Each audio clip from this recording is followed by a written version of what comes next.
Okay ji, let's solve this these let's find the time complexities together. अब देखें, हम लोगों ने ये देखना है कि फॉर लूप एग्जीक्यूट कितनी मरतबा होगी। दो चीज़ें हैं उसके अंदर, एक है फॉर लूप हमारे पास चल कहाँ तक रही है, और उसके अंदर इंक्रीमेंट जो है वो कितने का हो रहा है। ठीक है। अब ये फर्स्ट जो फॉर लूप है ये हमारे पास है 1 से लेकर 2n तक, 2 मल्टीप्लाई बाय n है, तो इसकी time complexity, exact time complexity जो है, जिस तरह ये वाली जो स्टेटमेंट है ये तो एग्जैक्टली हमारे पास 2n टाइम्स एग्जीक्यूट होगी, और ऊपर वाली जो है हमारे पास 2n+1 टाइम्स जो है वो एग्जीक्यूट होगी। तो ये 2n+1 times C1 plus 2n times C2 ये हमारे पास हो जाएगी। लेकिन वी नो कि हमारे पास 2n जो है एसिम्प्टोटिक्स में हम लोग उसको ऑर्डर n लिखेंगे, right. So this is order n। Now coming to the B, यहाँ पे अब देखो जो लूप है वो कहाँ तक चल रही है। Although this is not a nested loop, right, this is a single for loop, but it is executing from I is equal to 1 until I is equal to n times n। तो ये हमारे पास जो पूरी loop है ये हमारे पास n square times जो है वो हमारे पास एग्जीक्यूट होगी। तो इसकी जो टाइम कॉम्प्लेक्सिटी है वो हमारे पास ऑर्डर n स्क्वायर आ जाएगी। ठीक है। End of course you know that if we had a statement here like sum is equal to sum plus 1 की जगह हमारे पास कोई लीनियर सर्च की कोई फंक्शन कॉल होती, यहाँ पे हमारे पास ऑर्डर एन का फंक्शन कॉल कर रहे होते, तो फिर इस पूरे की टाइम कॉम्प्लेक्सिटी जब ऑर्डर एन क्यूब हो जाती है। लेकिन क्योंकि अभी जो इसकी बॉडी है उसकी टाइम कॉम्प्लेक्सिटी ऑर्डर 1 है, तो हम लोग सिर्फ ये देखेंगे कि लूप कितनी मरतबा एग्जीक्यूट हो रही है, और वो एन स्क्वायर टाइम्स जो है वो एग्जीक्यूट हो रही है। Now coming to C, it's pretty simple one.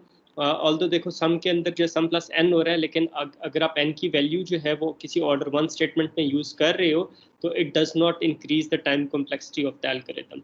सो इसके अंदर हम लोग देखते हैं कि लूप जो है वो n टाइम्स एग्जीक्यूट हो रही है 1 से लेके n तक, तो इसकी भी जो टाइम कॉम्प्लेक्सिटी है वो हमारे पास ऑर्डर n हो जाएगी। सो C is also order n।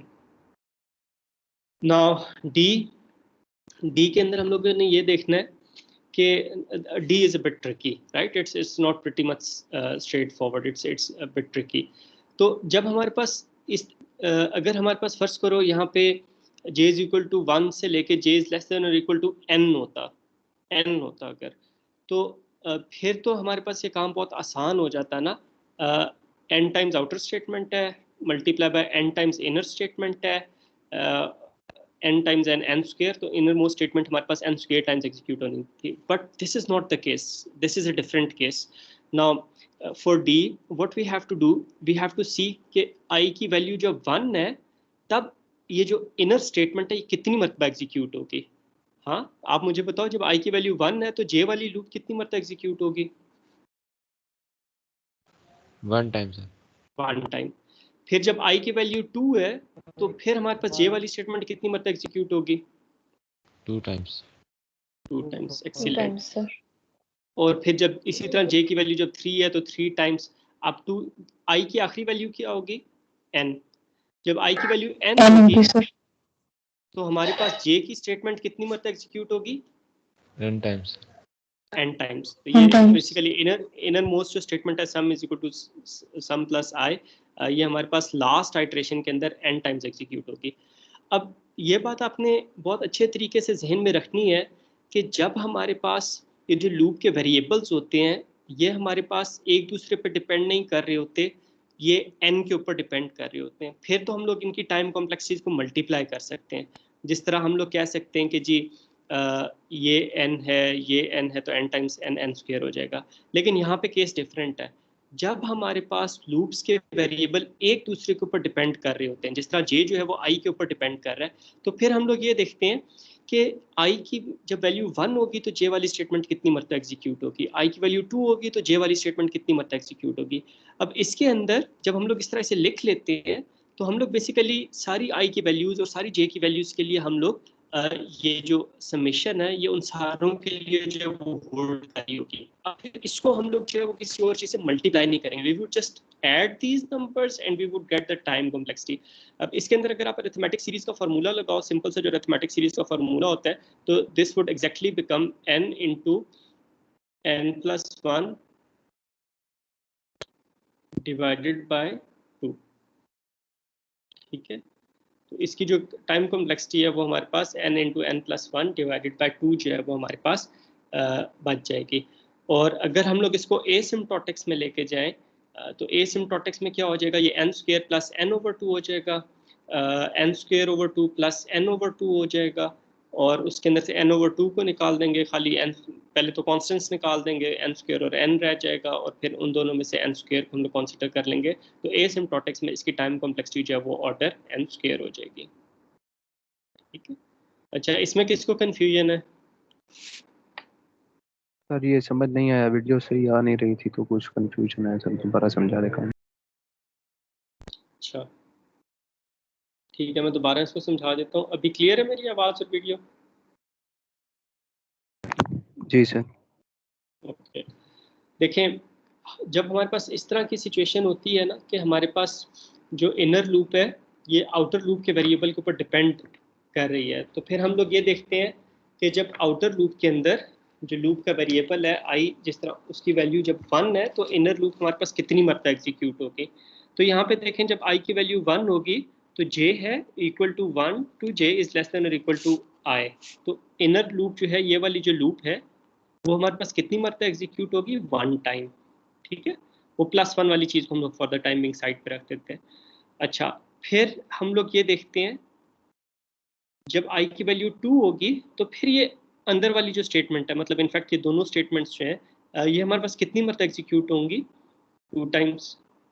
ठीक है, और फिर जब आई की वैल्यू n होगी तो फिर ये स्टेटमेंट्स कितनी मरतबा एग्जीक्यूट होंगी?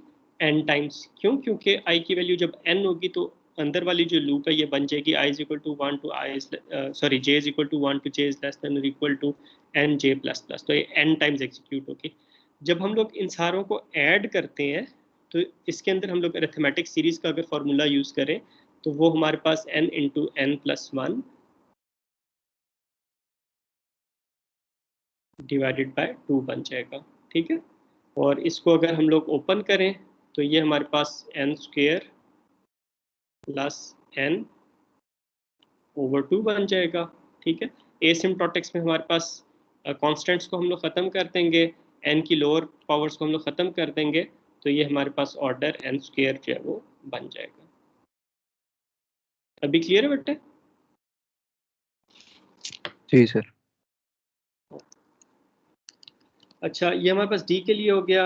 ई के लिए फिर हम लोग आते हैं। ई के लिए जो है वो हमारे पास, नो दिस इज इंटरेस्टिंग, जो आई है वो हमारे पास 100 टाइम्स एग्जीक्यूट हो रही है, आई वाली जो लूप है, और फिर हम लोग उसको मल्टीप्लाई कर देंगे जो उसकी इनर जो ब्लॉक है, इनर ब्लॉक उसका कितनी मतलब एग्जीक्यूट हो रहा है? J is equal to 1 to J is less than N, तो वो एन टाइम्स एग्जीक्यूट हो रहा है। तो ये इसकी टाइम कॉम्प्लेक्सिटी 100n बन जाएगी, which would be order n, again it would be order n। ठीक है, ये वाली जो है ना, ये सबसे ट्रिकी है। I would like to spend more time on it.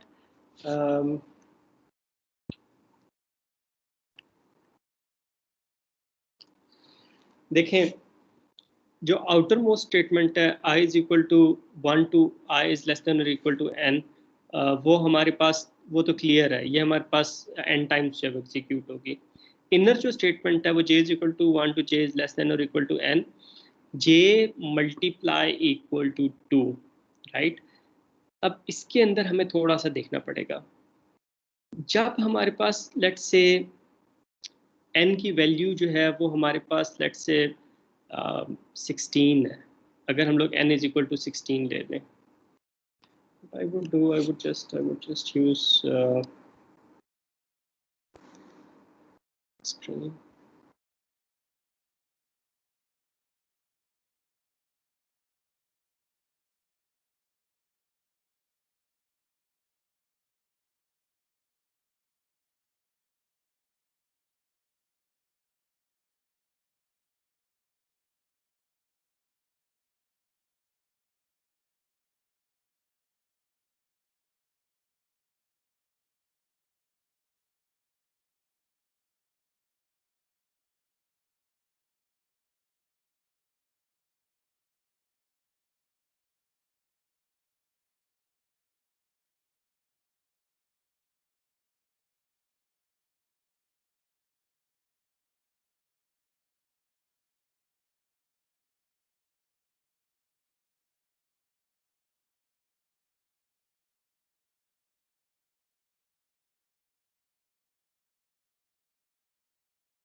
अच्छा, अब यहाँ पे i is equal to 1 to i is less than और इक्वल टू n है, और j जो है वो मल्टीप्लाई इक्वल टू 2 हो रहा है।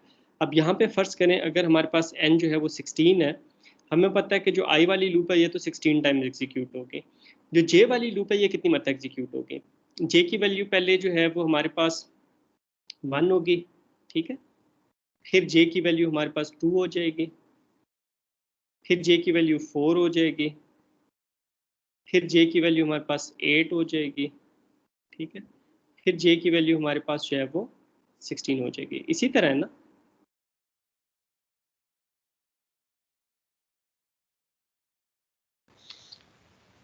Yes sir. j multiply equal to 2 है, तो j की वैल्यू हर मरतबा जो है वो डबल हो रही है। एन अब डिवाइडेड बाय अगर हमारे पास n की वैल्यू जो है वो हमारे पास 32 हो जाती है, लेट से, ठीक, तो n जब 32 हो जाती है तो j की वैल्यू हमारे पास क्या हो जाएगी, नेक्स्ट आइट्रेशन में 32 हो जाएगी। n की वैल्यू अगर हमारे पास 64 है तो हमारे पास j जो है वो 1 से लेके कहाँ तक जाएगा, 64 तक, और हर मरतबा उसकी वैल्यू जो है वो डबल हो रही है। Now we see that for n is equal to 16, this loop was executing five times, right, 5 steps ले रही थी n is equal to 16 के लिए। n is equal to 32 के लिए उसने 6 steps ले लिए, n is equal to 64 के लिए उसने 7 steps ले लिए। you see कि हमारे पास n की वैल्यू डबल हो रही है, लेकिन नंबर ऑफ स्टेप्स जो हैं वो हमारे पास सिर्फ एक बढ़ रहा है। Now we cannot represent it by square root n or by n divided by 4 या n divided by 8, that won't be true। तो यहाँ पे हमारे पास ये कौन सा फंक्शन जो है वो यूज हो रहा होगा, यहाँ पे बेसिकली हमारे पास log base 2 of n plus 1 ये फंक्शन यूज हो रहा है। किस तरह, जब n की वैल्यू 16 है तो log base 2 of n कितना हो जाएगा, 4 प्लस 1 5, तो हमारे पास 16 के लिए j वाली जो लूप है ये 5 मरतबा एग्जीक्यूट होगी, ठीक है, पहले j की वैल्यू 1 होगी, फिर 2 होगी, फिर 4, फिर 8, फिर 16। जब n की वैल्यू 32 है तो log बेस 2 हमारे पास n क्या हो जाएगा, 5 हो जाएगा, 5 प्लस 1 6, तो 6 मरतबा हमारे पास n इज इक्वल टू 32 के मतलब के लिए एग्जीक्यूट होगी। इसी तरह 64 के लिए हमारे पास ये कितनी मरतबा एग्जीक्यूट होगी, log base 2 of 64 would be what 5 6, क्योंकि 2 to the power 6 जो है हमारे पास 64 होता है, तो log base 2 to the power 6 जो है वो हमारे पास 6 होगा, तो 6 plus 1 7, 64 के लिए 7 स्टेप्स लेगा। तो ये आपने ख्याल रखना है कि जब हमारे पास इस तरह की कोई लूप हो जिसके अंदर हमारे पास आई की वैल्यू जो है वो, आई या जे की वैल्यू जो है वो पिछली वैल्यू से डबल हो रही है, ठीक है, तो इसकी जो टाइम कॉम्प्लेक्सिटी है वो हमारे पास log ऑफ n होगी। ये एक फॉर लूप है। अगर हमारे पास इसी तरह एक फॉर लूप होती for j is equal to n to j is greater than or equal to 1, j is equal to j divided by 2, ठीक है। तो अगर हमारे पास इस तरह की स्टेटमेंट होती तो उसके अंदर भी हमारे पास सिमिलर रिजल्ट्स आने थे कि पहले अगर j की वैल्यू n अगर 16 है तो j की वैल्यू पहले 16 होनी थी, फिर 8 होनी थी, फिर 4, फिर 2, और फिर हमारे पास 1, और फिर 1 तक जो है उसने एग्जीक्यूट होना था। तो इस केस में भी हमारे पास जो टाइम कॉम्प्लेक्सिटी है वो हमारे पास log ऑफ n होगी। कि log ऑफ n वाली बात सबको समझ आ गई है कि कैसे log ऑफ n हमारे पास हुई है।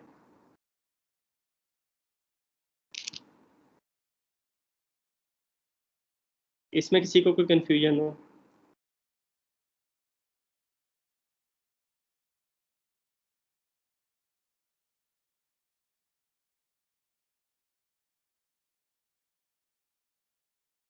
ओके, इसका टाइम एंड अगेन हम लोग इसके मुख्तलिफ एल्गोरिदम्स देखेंगे, तो ये जो है वो आपको और ज़्यादा जो है वो ये चीज़ क्लियर हो जाएगी। अच्छा, अभी जो है वो ये जो हमारे पास log ऑफ n थी, इसका एक और भी हमारे पास तरीका होता है। हम लोग ये कहते हैं जिस तरह ये वाली जो f वाला जो केस था, इसके अंदर j की वैल्यू पहले 1 हो रही थी, 2 हो रही थी, 4 हो रही थी, 8 हो रही थी, फिर हमारे पास 16 हो रही थी, फिर हमारे पास 32 हो रही थी, राइट। तो अगर आप देखो 1 से आप 2 पे जा रहे हो, ठीक है, 2 से आप 4 पे जा रहे हो, दैट मीन्स कि आप 2 से 4 तक आपके पास जो है वो लेट से 1 से 4 तक अगर आपके पास नंबर थे तो उसके अंदर आप 3 को जो है वो आप स्किप कर रहे हो, राइट। तो रफली half of the values you are skipping. फिर जब 4 से 8 पे जा रहे हो तो फिर अगेन आप 5 6 7 almost half the values you are skipping them. फिर जब आप 8 से 16 पे जा रहे हो तो फिर आप 8 के बाद 16 तक हाफ वैल्यूज जो है, मतलब 1 से लेकर 16 तक जो है उसकी हाफ वैल्यूज ऑलमोस्ट आप स्किप कर रहे हो, 9 10 11 12 13 14 15 हाफ वैल्यूज जो आप स्किप कर रहे हो, ठीक है। तो इन जनरल आपने ये देखना है कि जब आपके पास ये प्रॉब्लम स्पेस है, ये पूरी लेट्स से आपके पास प्रॉब्लम स्पेस है 1 से लेके n तक, आप क्या करते हो, लॉग ऑफ n के जो एल्गोरिदम्स होते हैं वो किस तरह काम करते हैं कि फर्स्ट स्टेप में प्रॉब्लम स्पेस को हाफ में डिवाइड कर देते हैं, ठीक है, हाफ में डिवाइड कर देते हैं। आप क्या करते हो, जो एल्गोरिदम जो होता है इस हाफ को जो है वो इग्नोर कर देता है, मतलब इन वैल्यूज को पे वो काम नहीं करता, इनको देखता ही नहीं है, जो बाकी हाफ रह जाता है उसको कंसीडर करता है, और उसके अंदर भी सारों को नहीं कंसीडर करता। अब जिस तरह 1 से लेके 16 तक अगर वैल्यूज थी तो आपने क्या किया, लॉग ऑफ एन का एल्गोरिथम क्या करेगा, फर्स्ट स्टेप में जो है वो लेट्स से 8 से लेके 16 तक जो वैल्यूज हैं उनको इग्नोर कर देगा, और 1 से लेके 7 तक जो वैल्यूज हैं उनको, या 1 से लेके 8 तक जो वैल्यूज हैं उनको जब वो कंसिडर करेगा। नेक्स्ट आइट्रेशन में क्या करेगा, वो जो हाफ बचता है उस हाफ का अगेन हाफ जो है वो स्किप कर देगा, फिर जो हाफ बचेगा उसका अगेन हाफ जो है वो स्किप कर देगा, फिर जो हाफ बचेगा उसका हाफ जो है वो स्किप कर देगा।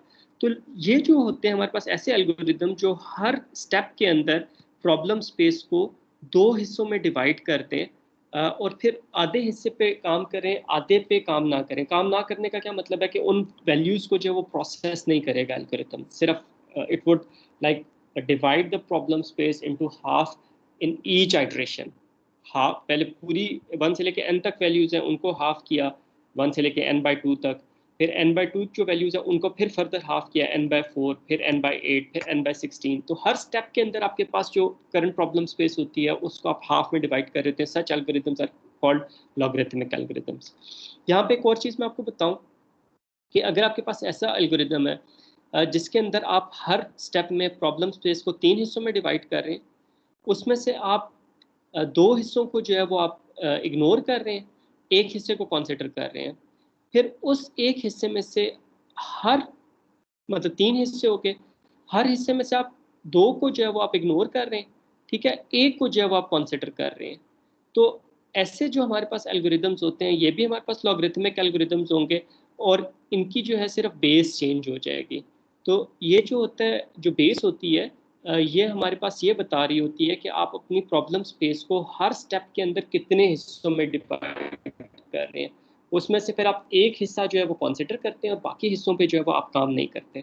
अब प्रॉब्लम स्पेस है उसके अंदर अगर आप हर स्टेप के अंदर प्रॉब्लम स्पेस को 10 हिस्सों में डिवाइड करते हैं, उसमें से एक हिस्से पे काम करें, 9 हिस्सों पे काम ना करें, तो वो हमारे पास लॉग बेस 10 ऑफ एन, वो उस एल्गोरिथम की जो है टाइम कॉम्प्लेक्सिटी हो जाएगी।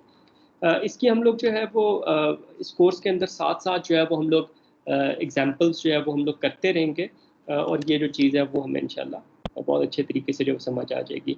तो इसकी अगर हम लोग टाइम कॉम्प्लेक्सिटी देखें तो आउटर लूप की टाइम कॉम्प्लेक्सिटी n है, इनर लूप की टाइम कॉम्प्लेक्सिटी हमारे पास जो है वो log ऑफ n है, ठीक है। तो इसकी जो ओवरऑल टाइम कॉम्प्लेक्सिटी बन जाएगी n times log of n, जो f की टाइम कॉम्प्लेक्सिटी बनेगी वो order n times log of n, ये जो है वो बन जाएगी। ठीक है बेटे, समझ आया कुछ? आई डोंट एक्सपेक्ट कि बिल्कुल परफेक्टली आपको हर चीज़ समझ आ जाएगी, लेकिन with practice, with lot of examples, you will come to know कि हमारे पास कब जो है वो टाइम कॉम्प्लेक्सिटी जो है वो हमारे पास log ऑफ n हो जाती है। अच्छा, यहाँ तक कोई क्वेश्चन आप लोगों का?